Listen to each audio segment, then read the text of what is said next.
ಮಂಗಳೂರು ನಗರದಲ್ಲಿ ಕಾನೂನು ಸುವ್ಯವಸ್ಥೆ ಸ್ಥಿತಿ ಉತ್ತಮವಾಗಿದೆ. ಮುಂದಿನ ದಿನಗಳಲ್ಲಿ ಕೂಡ ಇದೇ ಮಟ್ಟದಲ್ಲಿ ಶಾಂತಿಯನ್ನ ಕಾಯ್ದುಕೊಳ್ಳಲು ನಗರ ಪೊಲೀಸ್ ಕಮಿಷನರ್ ಹಾಗೂ ಹಿರಿಯ ಅಧಿಕಾರಿಗಳಿಗೆ ಸೂಚನೆ ನೀಡಲಾಗಿದೆ ಎಂದು ರಾಜ್ಯ ಪೊಲೀಸ್ ಮಹಾನಿರ್ದೇಶಕ ಡಾಕ್ಟರ್ ಎಂ.ಎ. ಸಲೀಂ ಹೇಳಿದ್ದಾರೆ.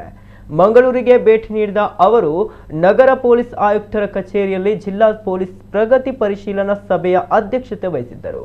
ಸಭೆ ಬಳಿಕ ಮಾಧ್ಯಮಗಳೊಂದಿಗೆ ಮಾತನಾಡಿದ ಅವರು, ಕಳೆದ ವರ್ಷ ಜಿಲ್ಲೆಯಲ್ಲಿ ಯಾವುದೇ ಪ್ರಮುಖ ಅಹಿತಕರ ಘಟನೆಗಳು ನಡೆದಿಲ್ಲ ಮತ್ತು ಕಾನೂನು ಸುವ್ಯವಸ್ಥೆ ಉತ್ತಮವಾಗಿದೆ.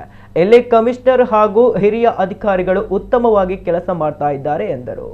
ಇನ್ನು ಉತ್ತರ ಕರ್ನಾಟಕದ ಹಲವಾರು ಪೊಲೀಸ್ ಸಿಬ್ಬಂದಿಗಳು ಮತ್ತು ಅವರ ಕುಟುಂಬದ ಸದಸ್ಯರು ವರ್ಗಾವಣೆ ಕೋರಿ ನಮಗೆ ಮನವಿ ಸಲ್ಲಿಸಿದ್ದಾರೆ.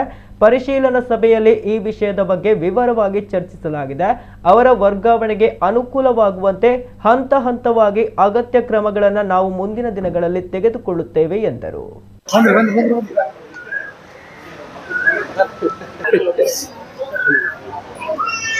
ಮಂಗಳೂರು ಸಿಟಿನಲ್ಲಿ ಕಾನೂನು ಸುವ್ಯವಸ್ಥೆ ಪರಿಸ್ಥಿತಿ ಬಹಳ ಚೆನ್ನಾಗಿದೆ.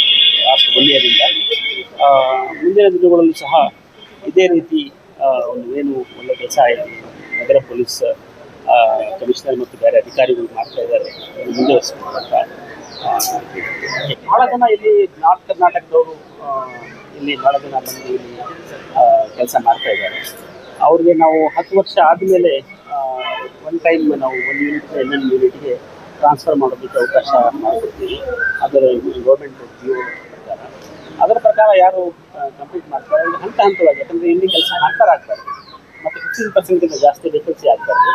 ಆ ಒಂದು ಮಾನದಂಡನೆ ಇಟ್ಕೊಂಡು ನಾವು ವರ್ಗಾವಣೆ ಮಾಡಿದ್ದೇವೆ.